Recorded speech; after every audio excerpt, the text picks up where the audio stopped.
Our next guest is finally making his long-awaited return to the Octagon as he takes off Geoff Neal on December 19th, 20th in Australia and New Zealand.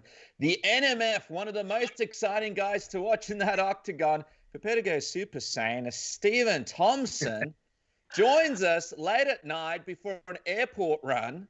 Can this guy get any nicer on Submission Radio? Stephen, welcome to the program. Guys, always a pleasure. I love hanging out with you guys. Come on now. We could chat to you all day, man. One of our absolute faves when we see you got the One Punch Man poster in the background.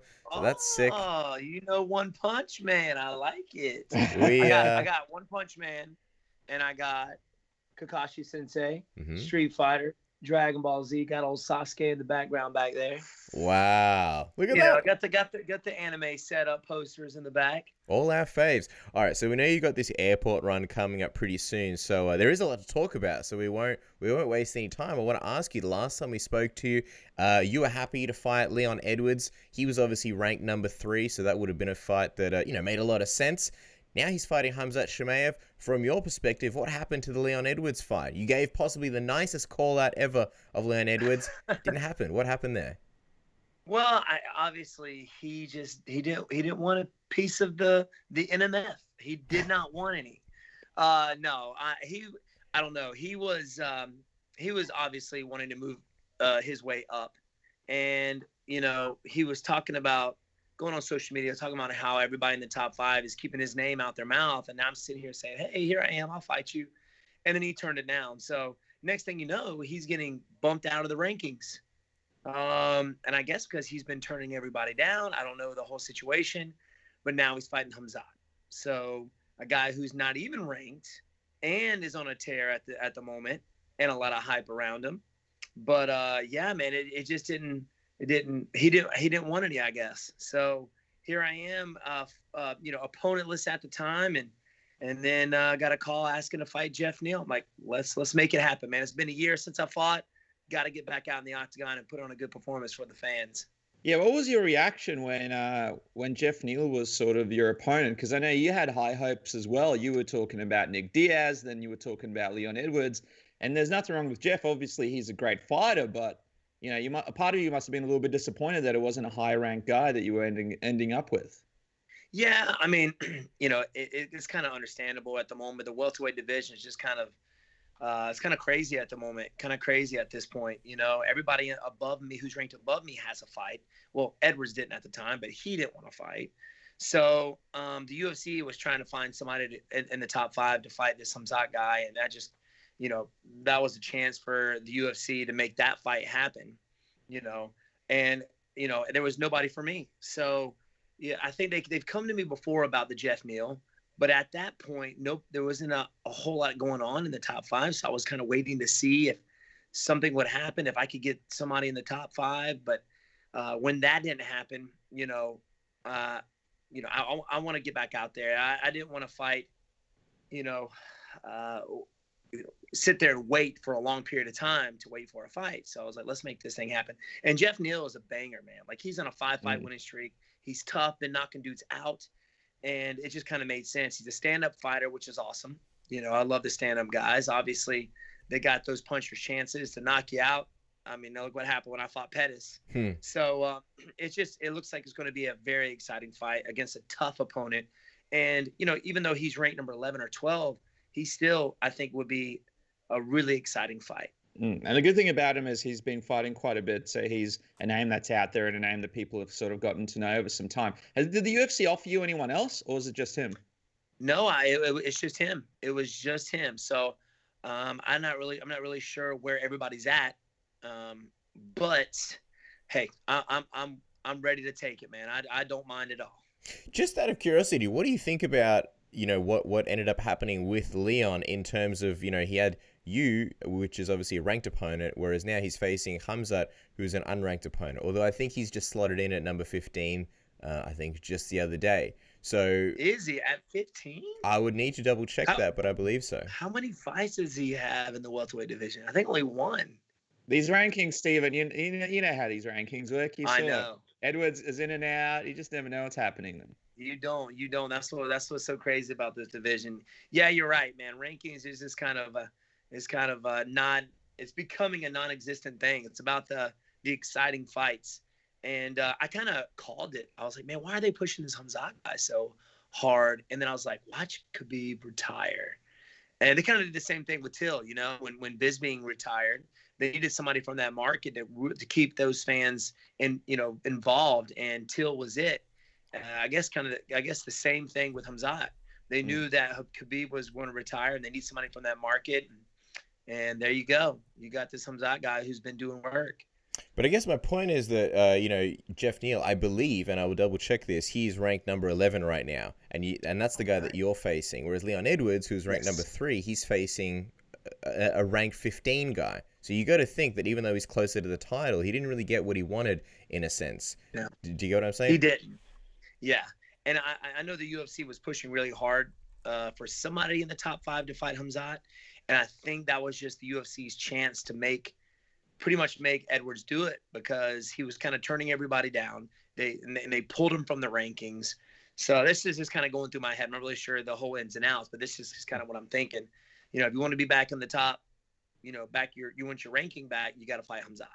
Maybe that's the case, is what they kind of did with him. But yeah, man, it kind of stinks. He could have fought me, who wasn't that far behind. You know, it was 2 spots behind him. So I figured he should have taken that fight. Does a part of you kind of wish you took the fight with Chimaev? Because I know Chimaev mentioned you a couple of times. He's sort of a big name, and there could be a loss coming his way. So do you kind of wish you were the one to possibly give him that first loss? No, I mean, at the time, I was kind of like, I felt disrespected when he kind of mentioned my name. There was like a lot of, fake news about me fighting him. I was like, no, I'm not. I don't even know who this guy is. At the time I didn't. I really wasn't, watching a whole lot of the UFC Nothing stuff. was offered to you for him, right? They were mentioning it. Like UFC was mentioning, hey man, why not fight Steven? And so nothing like for sure. You know what I mean? It wasn't like, hey Steven, you want to fight this guy? No, but there were talks about it. There was a lot of, I don't know if it was Khamzat or maybe Khamzat's manager Ali kind of throwing that fake news out there. Sometimes he's been known to kind of do that. And then all these other foreign, media outlets were picking it up saying that I was fighting this guy, but I just kind of ignored it. But no, man, at the time I didn't really know who he was. I think he's had 1 fight in the welterweight division, so it just didn't make sense, for me to do that. I was still got my eye on the title at the time. But no, I'm kind of happy where I'm at, where the rankings are, who I'm fighting, because Geoff Neal is, he's fought many times in the UFC. And you really haven't seen a whole lot of Khamzat, right? So you don't really know if the hype is real. Yeah, he's finished a lot of guys, but a lot of for the first 2 guys he's fought, I've never heard of. The second guy he fought ran right into his right hand, so you really haven't. He's a good wrestler, but you haven't seen a whole lot of his striking. But you're going to see it because their main event on this card, him and Leon Edwards, and I'm co-main their main event. So it's going to be a good test for Khamzat, and especially for all the fans out there wanting to see more of what he's got. Prime guy to kind of test that skill set with is Leon Edwards. Yeah, it's interesting because obviously Leon, one of the top-ranked guys in the division. Do you think Khamzat could beat him? What's your prediction for it? No, they like I said, I haven't seen what I want to see with Khamzat yet. Like I haven't really seen. Yes, he's got good wrestling, but the guys that he was facing, they weren't even ranked. I don't think. Leon Edwards has been tested many times. He's fought some of the best in the division. So, if it's something for the fans in the UFC, this is the chance for us to really see what Khamzat's got against a formidable opponent as Leon Edwards. So I think Leon's got it just on paper, but we'll see. You never know, right? It's interesting because so much pressure on Leon as well. You're fighting a guy that's not a top-ranked guy, so I guess the expectations are high for him to put on a statement win. Even if it's a close win, you'd think his stock might even take a bit of a hit. But I'm curious, being on the same card as these guys, you're the NMF, so you're not going to be out there throwing cans at their heads or anything during press conferences. But what are you imagining the interactions to be like? Khamzat, a guy that's sort of been calling you out for quite some time, very vocal about wanting to fight you. Leon Edwards, a guy that says he's not interested in fighting you. And here you are, you'll be hanging around these guys in the back and during fight week. What are you imagining that's going to be like? And do you think you'll speak to them about some of this stuff not coming together? You know what? I've always the type of guy when I'm in the room with somebody, I've always wanted to say, I always am the type of guy to go up and just say hello, shake your hand, say what's up. I know there's been a lot of talk, but I just kill them with niceness, man. What if they got anything to say? I'm just gonna smile back at them and just be like, give them a thumbs up. So I don't mind at all, I think between those two, possibly, because Leon Edwards, he's not the type of guy to shy away from a good old, yapping. You know what I'm saying? He likes to talk, and the guy can back it up. So, we'll see what happens there at the fight in the rooms and behind the scenes, and a lot of stuff can happen back there. Like I don't know if you saw the video. I actually got a video on my Snapchat. It's still saved, I think, of Usman talking trash to Colby Covington, and Colby Covington was Robert Whittaker thinking that he was talking to him for a second. Robert Whittaker not looking very happy. He's in the back there. Did you see that? Robert Whittaker's yeah, like, I saw that. I was right behind those guys. I was right there, man. Yeah, man. Rob Whittaker was like, "What the heck?" And it was so funny, man. A lot of stuff happens back there, but I if they say something to me, I'm just gonna smile at them. Hey, man, listen, dude, we'll save it for for the future. We'll fight, So, I mean, because everybody if you're in the UFC, you're a dangerous guy. If you're in the UFC, the best fight promotion in the world, you're good. And everybody has a chance to finish you no matter where you are in the rankings, right? So, hats off to every one of those guys to step out there. It doesn't bother me at all. Safe to say you'll be watching that main event closely, given that you guys are all close in the rankings. And if Khamzat beats Leon, then he'll be ahead of you in the rankings. I know. He'll be ahead of me after 2 fights. But yeah, man, I'll definitely be keeping my eye on all those guys. Anybody in the welterweight division, I'm keeping my eye on them, man, especially at the top. So, Leon Edwards is a possible opponent in the future. So is Khamzat if he wins. So even if he doesn't win, I feel like he can work his way up and be there in no time, obviously. So yeah, any one of those guys. So I'll keep my eyes peeled, and hopefully they'll be keeping their eyes peeled on me as well. So I'm just excited to step back out there. We got 4 weeks of hard training. It will be here before you know it, and I'm working hard, training hard. Got Chris Weidman coming in this weekend to get some good training in with. Got some high-level strikers that we have at our gym that I'm preparing, that are helping me prepare for this fight. So, man, that fire is lit in me, and I'm ready to rock. It's interesting that you mentioned that, if Chimaev wins, maybe he's on your radar. But with the situation in the welterweight division, I know Gilbert Burns was supposed to fight Kamaru Usman for the title, but do you think, because the UFC is trying to push Khamzat so quickly, do you think if he beats Leon Edwards, it'll be this crazy situation where he's the one to get the next title shot? And how would you feel about that? 100%. 100%. They're going to try and do that, right? Yeah. That's going to happen. Like, as soon as before you even got to it, I already had in my head what you were thinking. And yes, I think that could be a possibility. Everybody's like, what the heck, bro? But, yeah, man, the way UFC is going at this point, anything can happen. If I go out here and beat, Geoff Neal, I'm going to go to heavyweight and fight Francis Ngannou, You heard it here. Oh, nice. Submission radio. Hell yeah. Hit him with the taser first. Hit him with the bring sweet tea and hit him with the taser. Yeah. Let me ask you this, man, just quickly on Chimaev before we move off and talk about Geoff. He is calling out Israel Adesanya already. As we know, he fights in 2 weight classes. I'm just curious, what do you think of Khamzat also sort of targeting the champ in Israel? And how would you see that matchup going, considering Israel's abilities on his feet? With him having all this hype, hats off to the guy. I mean, he's shooting a shot, right? I mean, he's going for it. There's a lot of hype around this guy. Why not keep it going, calling out the champ? I mean, at 185. But I don't see that happening at all. I mean, Israel Adesanya is a big opponent. I know he's fought up at 185 guys. but not at that level, not with that type of skill set.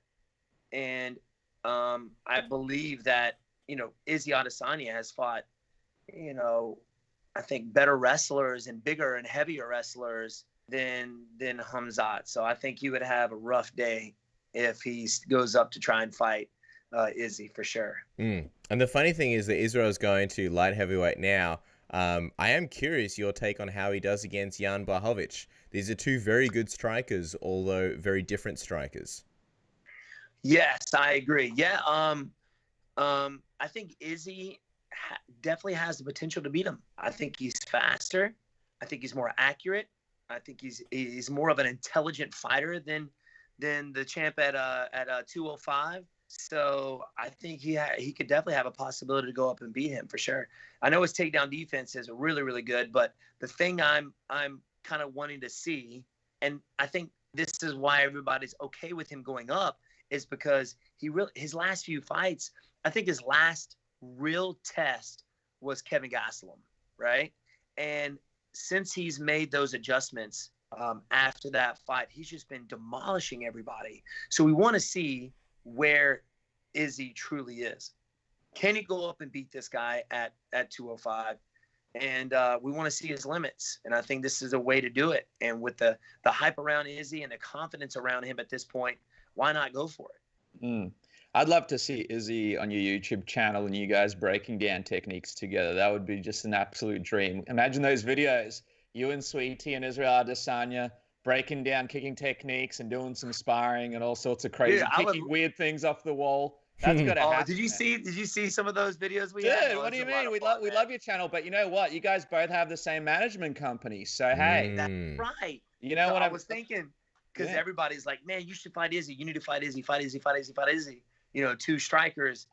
And I was like, man, if there was a way, like, there's only one way that I would fight him, and that's in a sparring match. So then that would be cool to make a trip to New Zealand just to get a training session in with Izzy Adesanya. I think the fans would love that just to see. You know what I'm saying? You could sell that out on pay-per-view. I know, that would be sick, man. Get a bunch of guys to go up there and get a good old sparring session in. I think that would be fun. I think the fans would like that for sure. Let me ask you this though, because you do have Geoff Neal coming up, and I wanted to ask you. He's a guy who sort of made it up the ranks. When did he first pop up on your radar? I know you said that he's obviously someone that you respect, but when did you first sort of take notice of him? When he knocked out with a head kick or TKO'd him, Mike Perry. When he TKO'd Mike Perry, and he's got a few head kick knockouts actually, and he just outboxed him. I think. Geoff Neal is the type of guy. He's very disciplined in what he does. He's got good boxing. He's got a good left hand. He's got a good left high kick. He's very disciplined in what he does. And Mike Perry's, he's like a bulldog or a pit bull. You just take the leash off and say, go fight. You just let him loose. But he's very tough. And for somebody to finish him like that, Vicente Luque, I think finished. Maybe he didn't finish him. I'm not sure if he finished him or not, Mike Perry. And that's the last guy I just fought. But Geoff Neal went out there and finished him. I think it was the first round, too. So that's when he kind of popped up on my radar. Like, man, this guy, he's good, man. He's very good. He doesn't do anything crazy. He's very basic, but he's good at his basics. And that's why he's been finishing guys. I think he's going to be very difficult to kind of to frustrate. I think he's going to stick to his game plan the entire time out there, which makes this fun for me, right? To try and break him down. And he does make micro adjustments after every fight. So for me, that's what makes it fun as well, because now not only do I gotta, I've seen what he's doing, but I may have to adapt mid-fight while I'm out there. I'm anxious to see what kind of changes he's made to face me. You know what I'm saying? So it's going to be interesting. Oh, absolutely. The adjustments of Geoff Neal can't be understated, and I'm very curious to find out about that. I want to ask you about some of those adjustments. Before we do, speaking of adjustments, it's time to adjust your beard trimmer / personal grooming device and upgrade it from that rusty piece of crap you're probably using to the Lawnmower 3.0 from our good friends at Manscaped, who offer you the perfect grooming package to trim everything from your balls to your ear hair to your nose hair, absolutely everything. And we're giving you a fantastic discount of 20% off when you use the code submission, so you can upgrade to the Lawnmower 3.0, which has 7,000 RPMs and LED light, and it's waterproof, and it lasts 90 minutes if you need 90 minutes worth of trimming. Isn't that right, Dennis? That's right. We know there's some UFC fighters out there that could use 90 minutes worth of trimming, and you guys can trim pretty much anything. Like Hasper mentioned, you got your nose trimmers, you got your beard trimmers, and your trimmers for down there. All sorts of products as well. I'm loving this foot duster right here. Perfect for an Australian summer. Don't stink out the room with your feet. Check out Manscaped right now. Go manscaped.com and use the code word submission for 20% off and also free shipping, Cass. That's right. While we're giving away cheeky discounts, if you are the kind of person who surfs the internet, maybe you're a gamer, maybe you like streaming stuff on Netflix or Hulu or other streaming devices, maybe your favorite shows are not on your version of Netflix and you would like to change your region in an instant. Well, PureVPN can help you do that and browse the internet safely without hackers being able to steal all your information. Also, our good friends at PureVPN are giving away crazy discounts at the moment. There are 3 plans on offer. As usual, the most standard one is monthly $10.95. The middle one is absolutely insane. 5-year special at $1.48 a month. That is a total of 86% off. And you can also go a 1-year cheeky little deal for $4.16 a month, and that's a saving of 62% off. And if you use the code submission and follow the link down below, you will get an additional 10% off. Wild savings. Isn't that right, Dennis? Yeah, man. Listen, we got people hitting us all the time up going, hey, what kind of VPN do you use? PureVPN is a VPN that you can trust, that don't steal your personal information and make them public. Go on to purevpn.com/submission now. Use the code with submission. Get that extra 10% off. This special Black Friday deal isn't going to last forever, so jump on it now. But Stephen, I wonder, how does Geoff compare to your last previous opponent in Vicente Luque? Because we know you're coming back now, and it's been a little bit of time. But do you think you're coming back to a tougher test than when you fought Vicente last? Yes, I'm not taking this guy lightly at all. I think that Geoff is actually more disciplined in his striking than Vicente Luque. With Vicente, I was able to kind of lure him out of his comfort zone a little bit, make him stretch, make him walk forward, and have him run into some things. Geoff Neal is going to be very difficult, man. He keeps his position very, very well. He doesn't lean into his punches, which is able for me to counter punch him very, very easily. I think he's going to be a puzzle, man. He really is, and he's a strong opponent. I think he's stronger than Vicente Luque.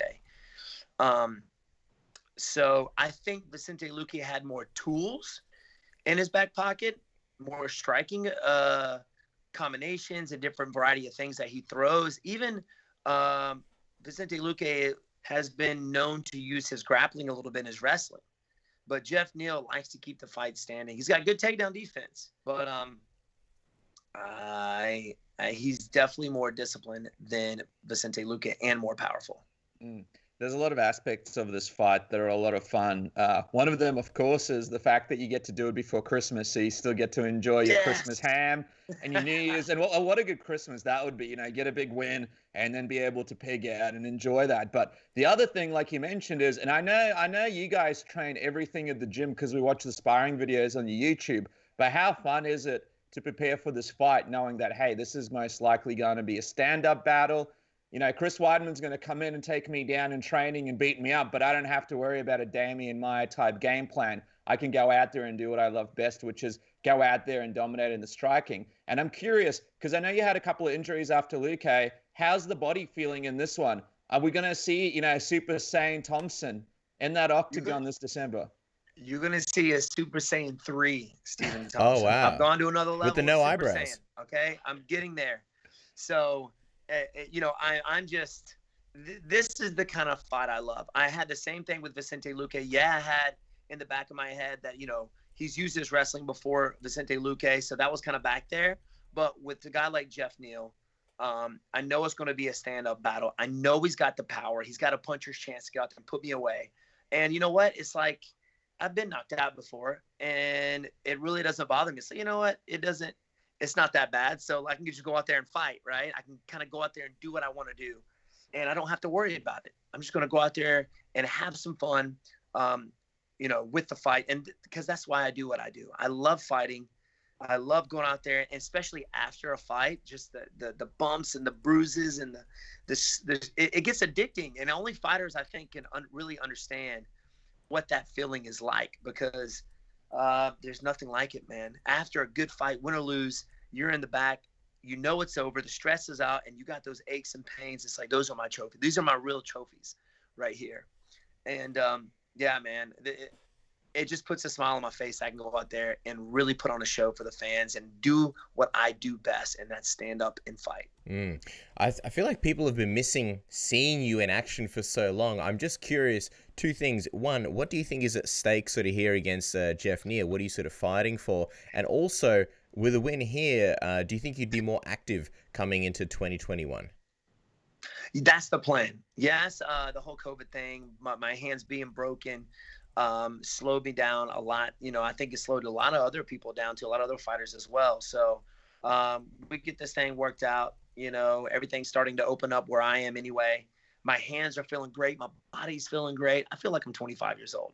I don't take a whole lot of punishment whenever I fight, and we train smart, so I'm able to fight longer, and I feel like I'm getting faster, man. I really do. So, I'm going out there fighting, obviously not just for myself. I'm fighting to be champion, and that's kind of my motivation. I'm not giving up on that yet, to be the best fighter in the world. If I can retire and even not be champion, but just still to be known as one of the best fighters in the world, I'm happy. I'm happy with it. But I'm not getting up on that title. And when I step out there, obviously you just see me, but what they don't see is, I'm fighting for, everybody who helped to get me to where I'm at. My pops, my mom, my training partners who sacrificed their bodies to get to, for me to be able to go out there and fight, and vice versa. So for them as well. So that is my motivation. And the good thing about this layoff as well is it's like a completely fresh division, and most of these fights are fun new fights that people can't wait to see you have. So it's great to see you back in action. Couple of quick predictions, Stephen, and we'll let you go to the airport. First one, we have to talk about this real quick because I don't know if we'll get a chance to speak to you before it happens, and we'll have to get your analysis on this as one of the best strikers in the game. This Conor McGregor Dustin Poirier fight is probably happening on January 23rd, and I would love to know just a quick prediction from you. Who do you think is going to walk away in this rematch? Because a lot of people believe Conor McGregor is just going to get it done again, but then Dustin has improved so much over these, last few fights that he's had. He has. Dustin Poirier has improved a lot, but whenever Conor McGregor steps out there, he has this way with people of getting into their heads and making this fight so hyped. I mean, you go out there and face Conor McGregor, it's going to be a hyped fight, but he's got a way with people, and a way with words, a way with his demeanor, not just his fighting style. And that gets to people. You see it every time. The only person I really didn't see it get to was Nate Diaz. Of course, that guy just don't give, he don't care two craps about what you think. So, but I think. What about Khabib? He kind of seemed to brush it off as well. Who? Khabib Nurmagomedov, yeah. 100%. Until afterwards, right? Then he went ham. Yeah. After the fight. Yeah. He was went Hulk mode. But I think Conor can definitely get it done again this time. Dustin Poirier has made some improvements, but the thing is, even though we haven't seen Conor McGregor fight in a while, the guy's a long life martial artist. The guy's training constantly, always in the gym, always training with people. So he's improved as well. So at this point, I think Conor McGregor takes it home again.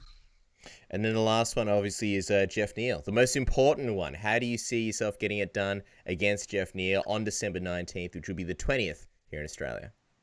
Yes. Well, you don't know. I don't give too much away, but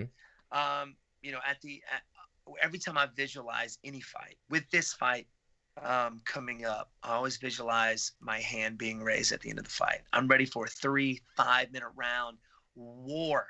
So even if he, does go out there and beat me, he's going to remember me. So I am prepared for the toughest fight ever. But I always visualize my hand being raised, and that's how I see it. If there's a knockout, there's a knockout. There's not. I'm gonna go out there. I'm gonna win this fight and have my hand raised at the end of it. Well, I'll tell you what, this is probably the most exciting fight card that's left in 2020. So that goes down December 19th, 20th here in Australia, New Zealand, UFC on ESPN, plus 44. Of course, follow the man at Wonderboy MMA on Instagram and Twitter and YouTube.